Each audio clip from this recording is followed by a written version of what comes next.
সওগাত আলী সাগর লাইভের আজকের আলোচনায় আপনাদের সবাইকে স্বাগত জানাচ্ছি দর্শক। আজকে আমরা একটু ভিন্ন বিষয় নিয়ে আলোচনা করব। আপনারা জানেন যে বাংলাদেশে 5ই আগস্ট সরকার পরিবর্তনের পর থেকে ঢালাওভাবে মামলা চলছে রাজনীতিকের বিরুদ্ধে, মামলা চলছে সাংস্কৃতিক কর্মী, সংগঠক, কবি, সাহিত্যিক, লেখক, সাংবাদিকদের বিরুদ্ধে মামলা নিয়ে ইতিমধ্যে বাংলাদেশের সম্পাদক পরিষদ তাদের প্রতিক্রিয়া প্রকাশ করেছে। তারা বলেছে যে ঢালাওভাবে সাংবাদিকদের বিরুদ্ধে হত্যা মামলা দায়ের করা হচ্ছে এবং ইতিমধ্যে আমরা জানি যে 4 জন সাংবাদিককে সেই সব মামলায় গ্রেফতার করা হয়েছে। অধিকাংশ ক্ষেত্রে তাদের গ্রেফতার করা হয়েছে প্রথমে, তারপরে তাদেরকে হত্যা মামলার আসামি করা হয়েছে। এর বাইরে অতি সম্প্রতি মাহমুদুর রহমান, যিনি আমার দেশ পত্রিকার দৈনিক আমার দেশের সম্পাদক, তিনি ভিন্ন একটি প্রেক্ষিতে গ্রেফতার হয়েছেন। এই বিষয়গুলো নিয়ে আমরা কথা বলবো এবং এই বিষয়গুলো দর্শক মূলত আজকের আলোচনার কারণ হচ্ছে যে স্টেট ডিপার্টমেন্টের নিয়মিত যে ব্রিফিংটি হয় সেই ব্রিফিং এ এই প্রশ্নগুলো আজ উঠেছিল এবং বাংলাদেশের মিডিয়া ফ্রিডম, প্রেস ফ্রিডমের প্রসঙ্গ ধরে এই গ্রেফতার হওয়া, মামলা হওয়া এই বিষয়গুলো সেখানে তুলেছিলেন দস্তগীর জাহাঙ্গীর। আপনারা যারা বাংলাদেশের রাজনীতি ফলো করেন তারা সবাই জানেন যে দস্তগীর জাহাঙ্গীর তিনি অনেক বছর ধরে স্টেট ডিপার্টমেন্টে, পেন্টাগনে, হোয়াইট হাউসে বাংলাদেশের রাজনীতি, বাংলাদেশের বিভিন্ন পরিস্থিতি নিয়ে তিনি প্রশ্ন করে মার্কিন গভর্নমেন্টের তাদের বাংলাদেশের এইসব ঘটনা প্রবাহ সম্পর্কে তাদের যেই দৃষ্টিভঙ্গি, তাদের বক্তব্য জানার চেষ্টা করেছেন এবং সেগুলো আমরা বাংলাদেশের পত্রপত্রিকার মাধ্যমে জেনেছি। দস্তগীর জাহাঙ্গীর, আপনাকে স্বাগত জানাচ্ছি, ধন্যবাদ জানাচ্ছি যে আপনি আজকে আমার সঙ্গে আলোচনায় যুক্ত হতে, সময় দিতে আপনি সম্মত হয়েছেন। সওগাত আলী সাগর ভাই, আপনাকে অসংখ্য ধন্যবাদ আমাকে এই সুযোগ করে দেওয়ার জন্য এবং আপনার সাথে এইভাবে উপস্থিত হতে পেরে আমি নিজকেও ধন্য মনে করছি। অসংখ্য ধন্যবাদ আপনাকে। আমরা মূল আলোচনায় যাব যে আপনি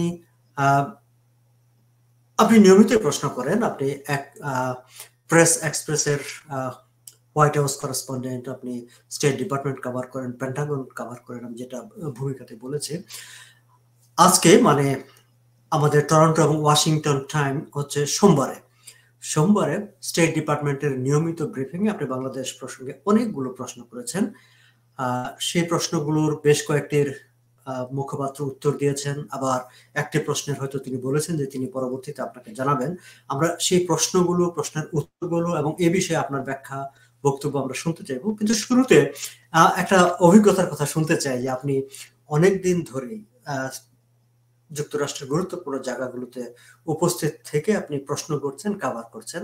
আমরা স্টেট ডিপার্টমেন্টের জায়গাটায় যদি থাকি, যে আপনি 5ই আগস্টকে আমরা যদি একটা মার্জিন লাইন ধরি, 5ই আগস্টের আগে আপনি সেখানে নিয়মিত প্রশ্ন করেছেন, এখন আবার আপনি প্রশ্ন করতে শুরু করেছেন।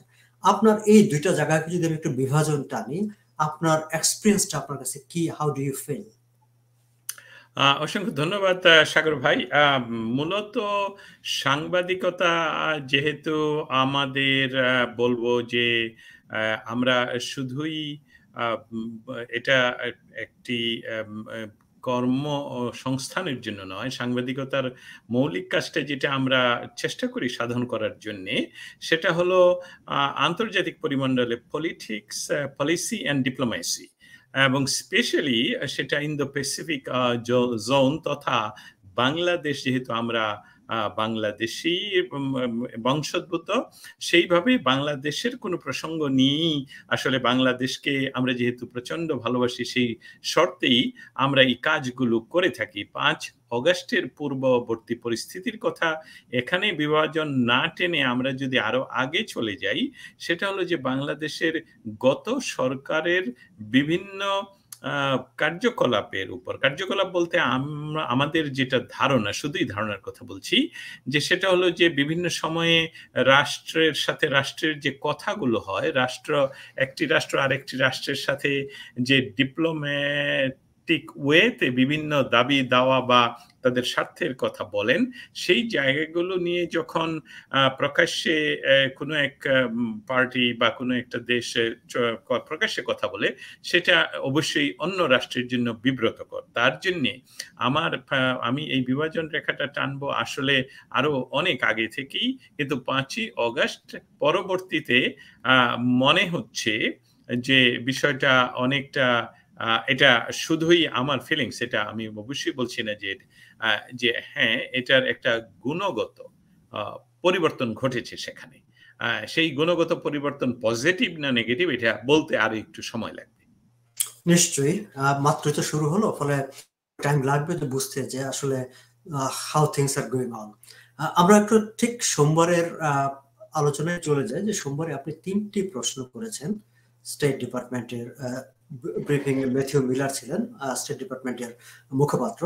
3টি প্রশ্নের মধ্যে দর্শক, আমি জাস্ট একটু আমি গোলাম দস্তগীর জাহাঙ্গীরের কাছ থেকে সবকিছু শুনবো, বাট বাংলাদেশের, আমি শুরুতেই বলেছিলাম যে বাংলাদেশের যে মিডিয়া যে পরিস্থিতি তৈরি হয়েছে, সাংবাদিকদের বিরুদ্ধে মামলা, ইতিমধ্যে 4 জনকে গ্রেফতার করা হয়েছে। তার মধ্যে আছেন 21 টেলিভিশনের শাকিল আহমেদ, ফারজানা রূপা, মুজাম্মেল বাবু এবং ভোরের কাগজের সম্পাদক, যিনি জাতীয় প্রেস ক্লাবের সাধারণ সম্পাদক, নির্বাচিত সাধারণ সম্পাদক শ্যামল দত্ত। তাদের গ্রেফতারের বিষয়, বাংলাদেশের মিডিয়ার বিষয় নিয়ে তিনি প্রশ্ন করেছেন।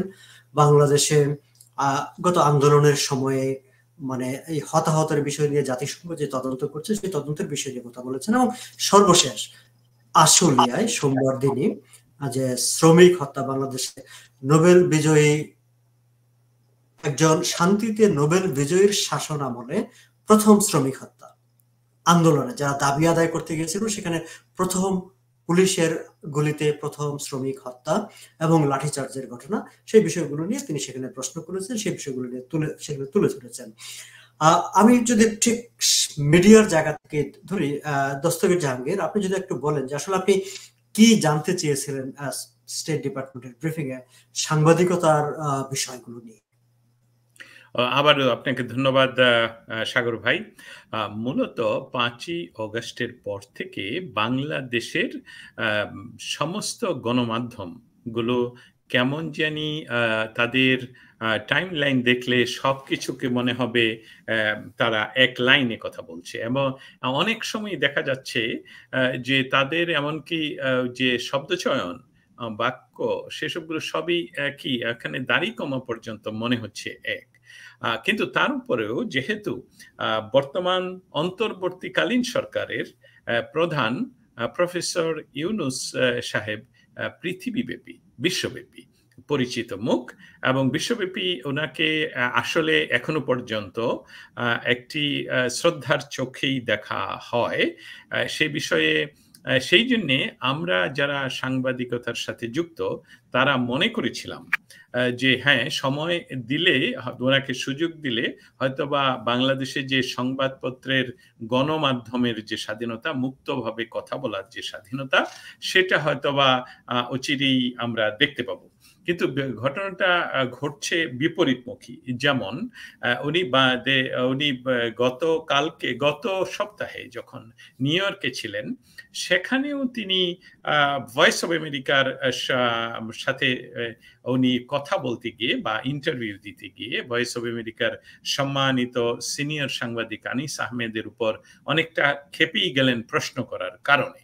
তাতে করে মনে হচ্ছিল যে আজকে যে আমরা দেখতে পাচ্ছি 5ই অগাস্টের পরবর্তী পরিস্থিতিতে 4 জন সাংবাদিকের নাম, যাদের কথা আপনি বলেছেন যে তাদেরকে গ্রেফতার করার পর তাদের নামে হত্যা মামলা, এটা খুব উদ্বেগজনক।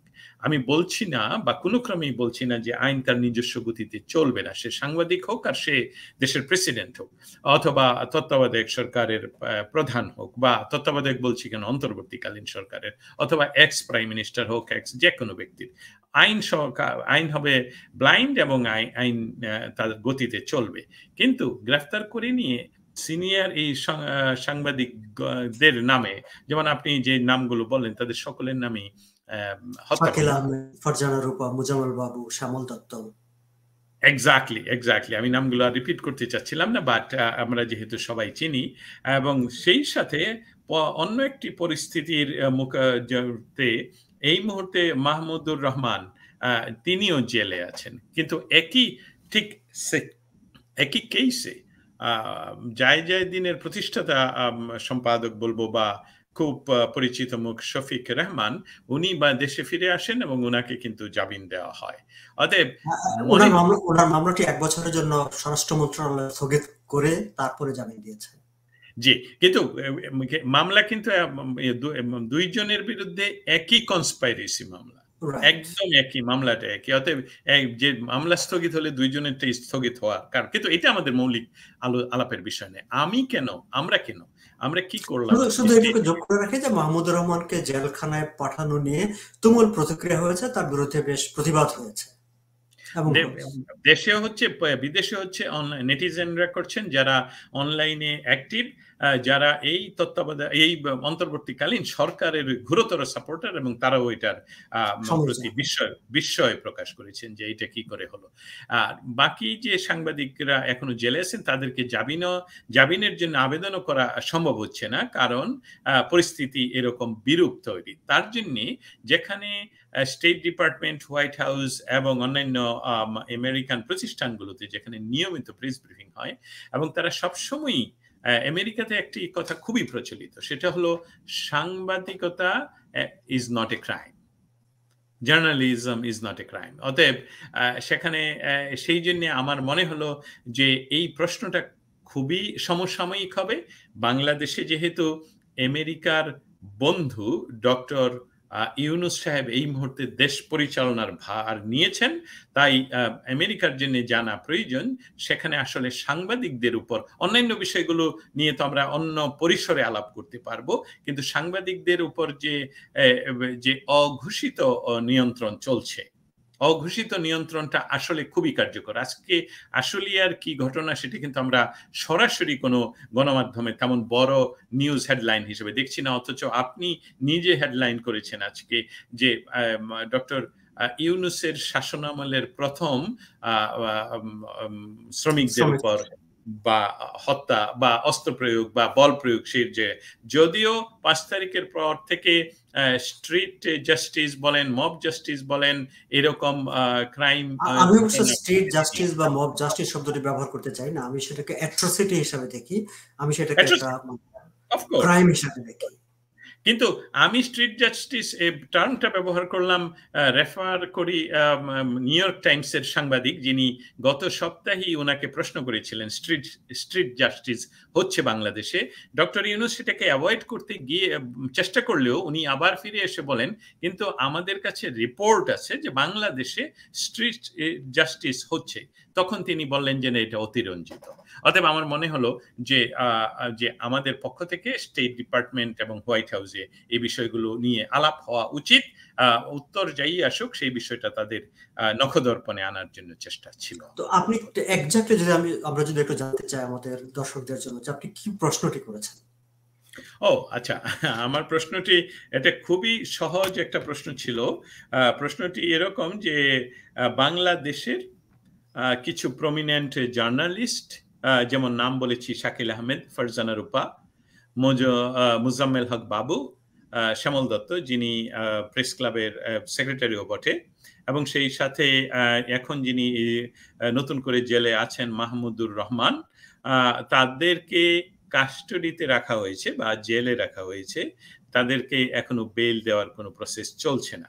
এবং যেহেতু ইউনাইটেড স্টেটস সবসময় গণমাধ্যমের স্বাধীনতায় বিশ্বাস করে এবং এটা বিশ্বব্যাপী প্রচার করে, এই বিষয়ে তাদের মতামত আমি জানতে চাই এই জার্নালিস্টদেরকে এভাবে জেলে রাখার জন্য। উত্তরে তিনি বলেন যে বাংলাদেশ সহ পৃথিবীর সমস্ত জায়গায় বা সমস্ত রাষ্ট্রে, দেশে আমেরিকা সবসময়ই সংবাদ মাধ্যমের স্বাধীনতা প্রচার করে এবং বিশ্বাস করে, এবং সেটা বলেই উনি অন্য প্রশ্নে চলে যান। এবং আপনার দীর্ঘদিনের, আমি যদি এইভাবে জানতে চাই দস্তগীর জাহাঙ্গীর, যে আপনার দীর্ঘদিনের স্টেট ডিপার্টমেন্টের কভার করার অভিজ্ঞতা এবং মানে মার্কিন ডিপ্লোম্যাটদের সঙ্গে আপনার যে কথাবার্তা বলার যে অভিজ্ঞতা, সেই জায়গা থেকে ম্যাথিউ মিলার যে উত্তরটুকু দিয়েছেন যে we want to see press freedom upheld in Bangladesh, বাংলাদেশে ফ্রিডম সমুন্নত আছে, এটি আমরা দেখতে চাই। তিনি কিন্তু প্রথম এই কথাটা বলেছেন, তারপরে বলছেন and of course across the world. Across the ওয়ার্ল্ডটা তার আলোচনা প্রসঙ্গে এসেছে, কিন্তু তিনি বাংলাদেশকে প্রায়োরিটি দিয়েছেন। এবং এই যে বাংলাদেশকে প্রায়োরিটি দিয়ে তিনি প্রেস ফ্রিডম আপহোল্ড বাংলাদেশে দেখতে চান, যে কথাটি বলেছেন, এটিকে আমরা যদি ব্যাখ্যা করতে যাই বা আমরা এটির একটি প্রতিক্রিয়া বুঝতে চেষ্টা করি বা ইউএস গভর্নমেন্টের অ্যাটিটিউড বুঝতে চেষ্টা করি, তাহলে আপনি এটাকে কিভাবে ইন্টারপ্রেট করবেন? আমি খুব সহজভাবে এটা দেখব, বা সহজভাবে খুব সহজ এবং সরাসরি। কারণ সাধারণত তা আমি যেটা সবসময় দেখে আসছি, যে এই ধরনের মানবাধিকার এবং সংবাদপত্রের স্বাধীনতা, যেটা বিশ্বব্যাপী তারা গণতান্ত্রিক অধিকার, গণতন্ত্রের চর্চা, এসবগুলো সবসময় বলে শুধু এই দেশে নয়, শুধু বাংলাদেশে নয়, শুধু ভারতে নয়, বিশ্বব্যাপী আমরা এটা চাই, এটাই আমাদের স্ট্যান্ড। কিন্তু আজকের আমার প্রশ্নের উত্তরে উনি যখন প্রথম সেন্টেন্স স্পষ্ট করলেন যে বাংলাদেশে আমরা এটা দেখতে চাই, আমি মনে করছি এর মাধ্যমে, যেহেতু এই সরকারকে ইতিমধ্যে যুক্তরাষ্ট্র অর্থনৈতিক সাপোর্ট সহ অন্যান্য সকল সাপোর্ট দেওয়ার জন্য, সহযোগিতা করার জন্য প্রতিশ্রুতি দিয়েছেন, এবং আমরা সেটাও জানি যে মার্কিন প্রশাসনের সাথে, বর্তমান নয়, প্রায় আগের প্রশাসনগুলোর সাথেও, বিল ক্লিন্টন থেকে আরম্ভ করে, এই ডক্টর ইউনূস ব্যক্তিগত সম্পর্ক রয়েছে। তাই হয়তো এইটা একটা, আমি মনে করি যে মুখপাত্র ম্যাথিউ মিলার আমার প্রশ্নের মাধ্যমে একটা সুযোগ তৈরি করেছেন, যে বর্তমান সরকারকে এই সিগন্যালটুকু দেয়া যে এটা আসলেই আমেরিকান যে প্রেস ফ্রিডমের যে ভ্যালুস, তার বিপরীতে যাচ্ছে। আশা করি বর্তমান সরকার, যিনি এই অন্তর্বর্তীকালীন সরকার পরিচালনা করছেন, তাদের কাছে এই সিগন্যালটুকু পৌঁছে যাবে। এবং এই প্রসঙ্গে যদি আমি জাস্ট একটু আমাদের বাংলাদেশের সম্পাদক পরিষদ যে কথাগুলো বলেছিল, কারণ অনেকেই বলে থাকেন যে হ্যাঁ, সাংবাদিকরা কি আইনের ঊর্ধ্বে কিনা, বা সাংবাদিকরা যদি কোনো অপরাধ করে তাহলে কি তাদের শাস্তি হবে না।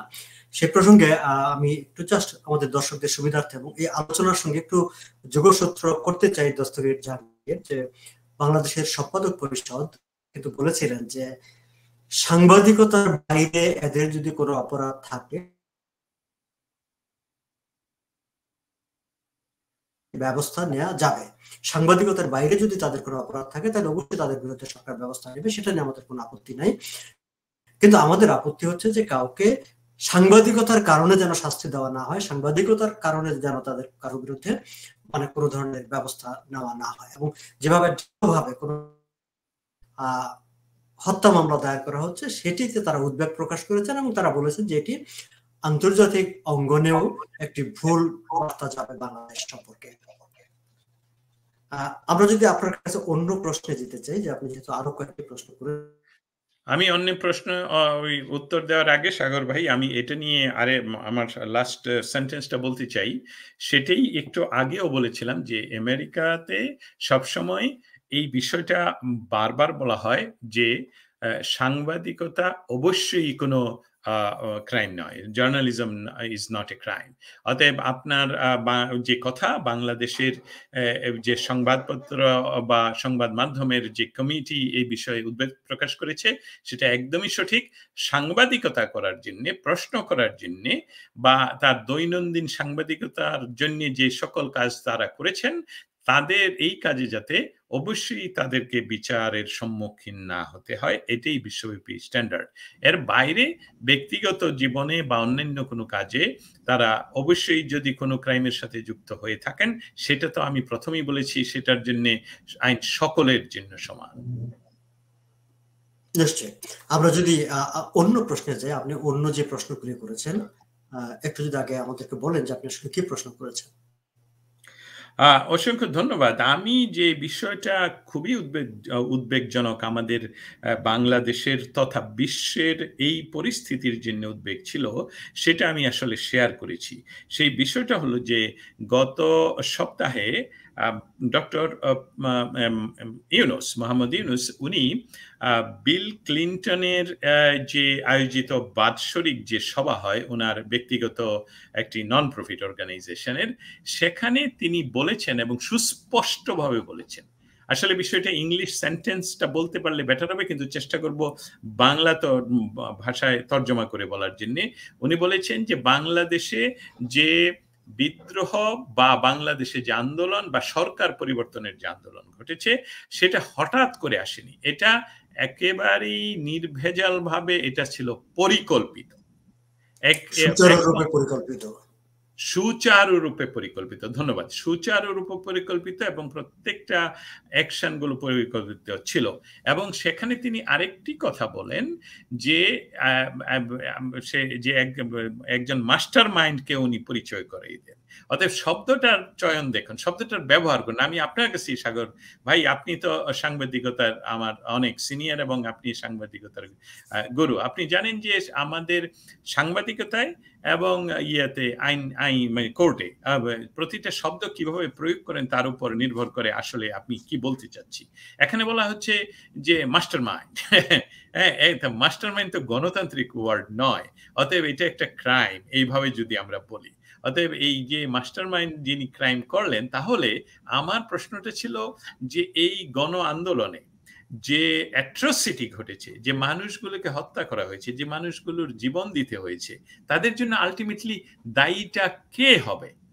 সেটা কি গত সরকার হবে, না যিনি মাস্টার মাইন্ড এবং যিনি এটার পরিকল্পনা করেছেন এবং সুচারুভাবে, এবং কারণ উনি বিল ক্লিনটনের মতন ব্যক্তির আয়োজিত অনুষ্ঠানে, এবং উনি নিজে ব্যক্তিগতভাবে একজন শান্তিতে নোবেল বিজয়ী, বলছেন যে এটা সুচারুভাবে ইন্টারন্যাশনাল সেলিব্রিটি, তিনি আন্তর্জাতিকভাবে পরিচিত, সম্মানিত। অবশ্যই অবশ্যই, সেটাই আমি মেন করছি। বিশ্বব্যাপী ওই বাংলাদেশের বা পৃথিবীর কোনো রাষ্ট্রের প্রধান বা সরকারের প্রধান যখন জাতিসংঘে আসেন, আর ডক্টর ইউনূস জাতিসংঘে এভাবে আসলে এটা ডিফারেন্ট হয়, কারণ ওনাকে অনেক দেশই সেই সূত্র ধরেই বলছি যে উনি যখন বললেন, সাক্ষী দিলেন, আমি শব্দটা কোর্টের ভাষায় বলবো যে উনি সাক্ষী দিচ্ছেন, যে আমি সাক্ষ্য দিচ্ছি যে এটা সুচারুভাবে পরিকল্পিত ছিল, এবং নট অনলি দ্যাট যে সুচারুভাবে পরিকল্পিত ছিল, এটার কোনটার পর কি হবে সেটাও উনি বিস্তারিতভাবে বললেন এবং সাক্ষ্য দিলেন যে দিস ইজ, এবং হঠাৎ করে আসেনি এবং সরকার পরিবর্তন হয়ে গেল এটা না। অতএব এই সরকার পরিবর্তনের যে সুচারু আয়োজন, সেখানে কি ওই মানুষ হত্যার পরিকল্পনাও ছিল? যদি থেকে থাকে তাহলে এর জন্য দায়ী কে? আমার মনে হয় আপনার সাথে যখনই আমি কথা বলেছি, আপনার কাছেও এই প্রশ্নটার মনে উদ্রেক ছিল, আমি যতটুকু বুঝতে পেরেছি। অতএব এটা যেহেতু আপনার মনে আসছে, আমি মনে করলাম যে এটা স্টেট ডিপার্টমেন্ট, এবং আমি কালকে হোয়াইট হাউসেও চেষ্টা করব এই বিষয়গুলো তাদের কাছ থেকে শোনার জন্য। এর জবাবে মিস্টার ম্যাথিউ মিলার যে উত্তরটা দিয়েছেন, সেটাও আমরা একটু আপনার কাছ থেকে শুনতে পারি, এবং আমার মনে হয় যে এই জায়গাটা একটু ব্যাখ্যা করার ব্যাপার আছে। জি বলুন, আমি আপনার কাছ থেকে শুনে আমি এটার বিশ্লেষণ। উনি যে কথাটা বলেছেন, যে আমি যদি তাদের যে ট্রান্সক্রিপ্ট থেকে যদি আমি পড়ে শোনাই, we think there need to be full investigations into the civilians who lost their life during the protest. আন্দোলনের সময়কার, প্রতিবাদের সময় যেসব সিভিলিয়ান জীবন হারিয়েছে, we think there needs to be full investigation, একটা পরিপূর্ণ তদন্ত হওয়া দরকার, সেটি ম্যাথিউ মিলার বলছেন। একই সঙ্গে বলছেন okay, the protest and the crackdown on the protest in recent months, and there needs to be full accountability for anyone responsible. তো এই যে সাম্প্রতিক সময়, রিসেন্ট মান্থে, কেবলমাত্র যে তিনি সেই জায়গায় থেকেছেন, এই জায়গাটা আমার কাছে মনে হয়েছে যে আমি ঠিক এভাবে দেখেছি যে আন্দোলনের সময় অনেকে প্রাণ হারিয়েছেন, প্রটেস্ট যেটা হয়েছে, প্রটেস্টের উপর ক্র্যাকডাউন হয়েছে, আন্দোলনের পরেও 5 আগস্টের পরেও অনেক হতাহতের ঘটনা ঘটেছে বলে আমরা নানাভাবে শুনেছি, যদিও সেগুলো মিডিয়াতে সেই অর্থে আসেনি বা সুস্পষ্টভাবে কেউ অভিযোগ তোলেনি, কিন্তু এরকম আলাপ আলোচনাগুলো আছে। এবং আমার কাছে মনে হয়েছে যে মিস্টার ম্যাথিউ মিলার বলছে যে প্রত্যেকটা ঘটনার আসলে একটা ইনভেস্টিগেশন হওয়া দরকার, এবং যারাই দায়ী তাদেরকে এটাতে একটা জবাবদিহির আওতায় আনা দরকার।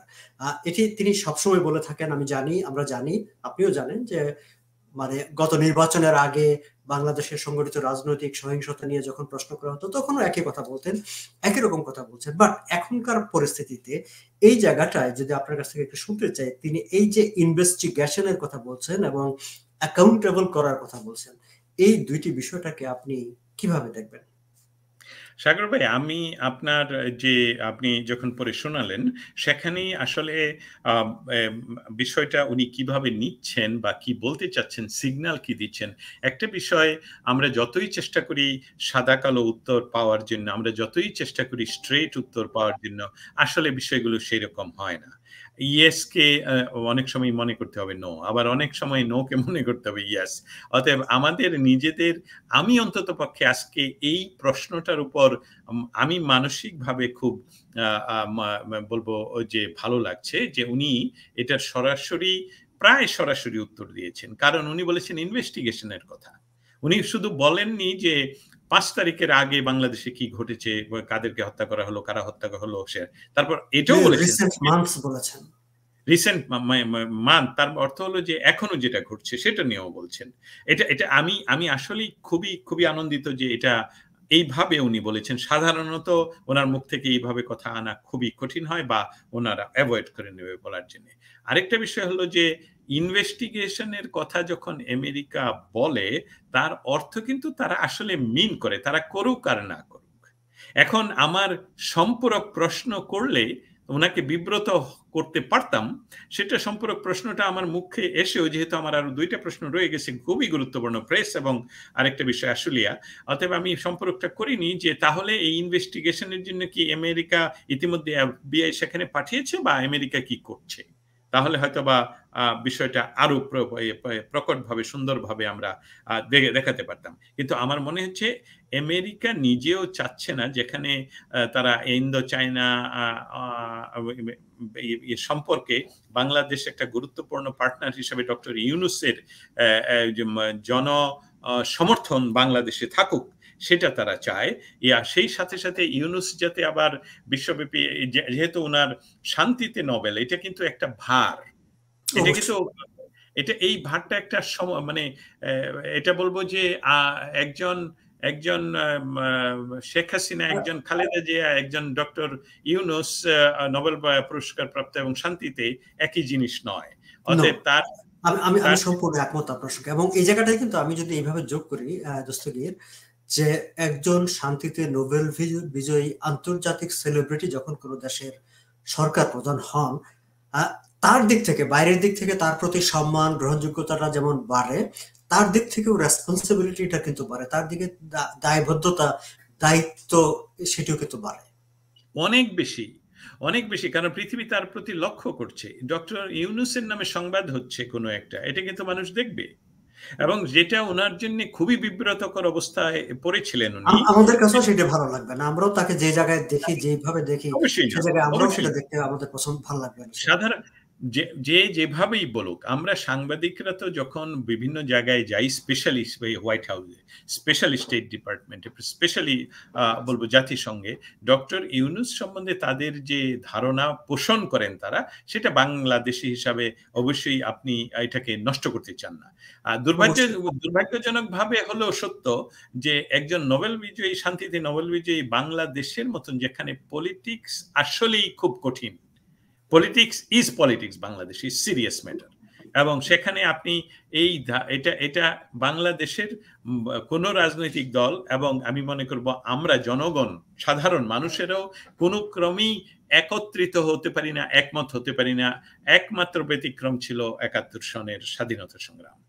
কিন্তু উনি যেই দুঃসাহসিকতা করলেন, এটা কিন্তু অনেকটাই আমি মনে করব যে উনি এত বড় দুঃসাহসিকতার, এবং আমি শব্দটা যদি আমাদের সাংবাদিক জগতে গ্রহণ করা না হয়, তাহলে হয়তোবা আমরা বাদ দিতে পারবো। কিন্তু আমি মনে করি অপরিণাম দর্শী উনি।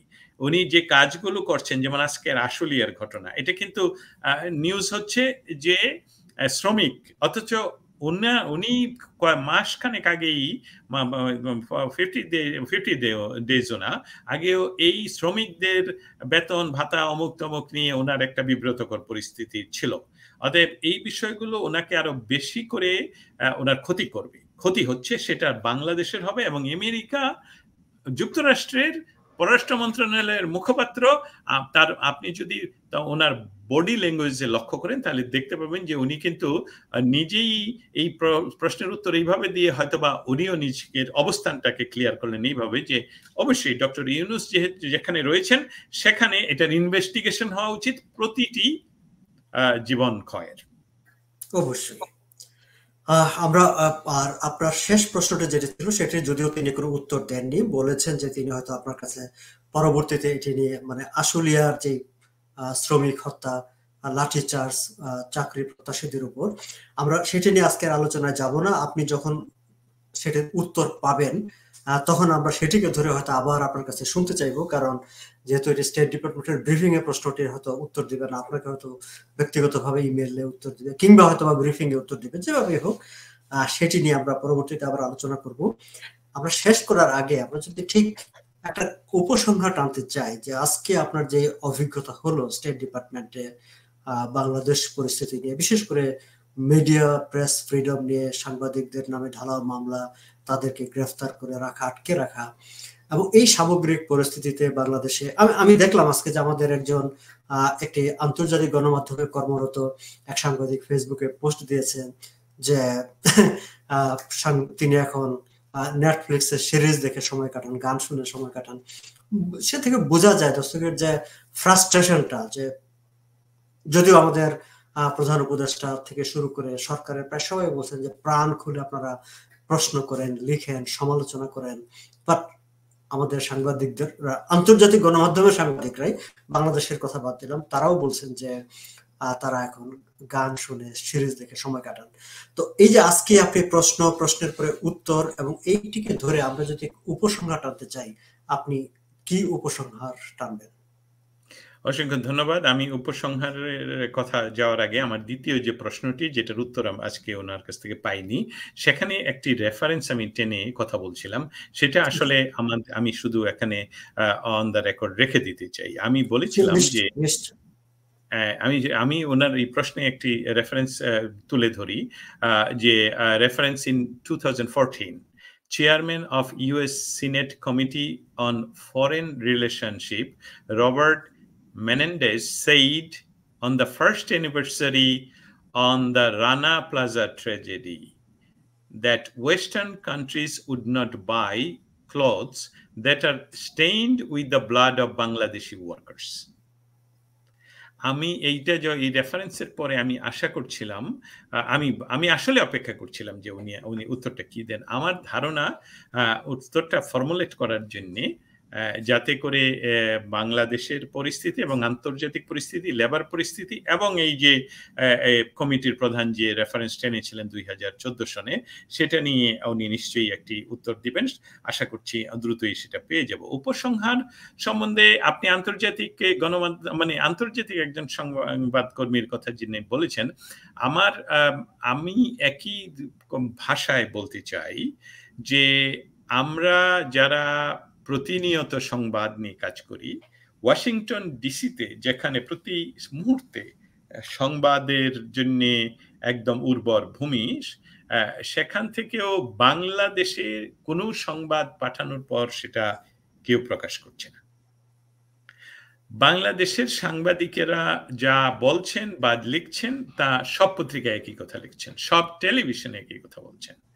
অতএব আজকের আমি অনেকটাই আনন্দিত যে স্টেট ডিপার্টমেন্টের ব্রিফিংয়ে যখন আপনি উপস্থিত থেকে কোনো ধরনের প্রশ্ন করতে পারেন এবং সেই প্রশ্নটা আপনার এয়ার হয়, তার অর্থ হলো সেটা ইতিমধ্যে বিশ্বের প্রায় প্রতিটি রাষ্ট্রই সেটাকে দেখেন।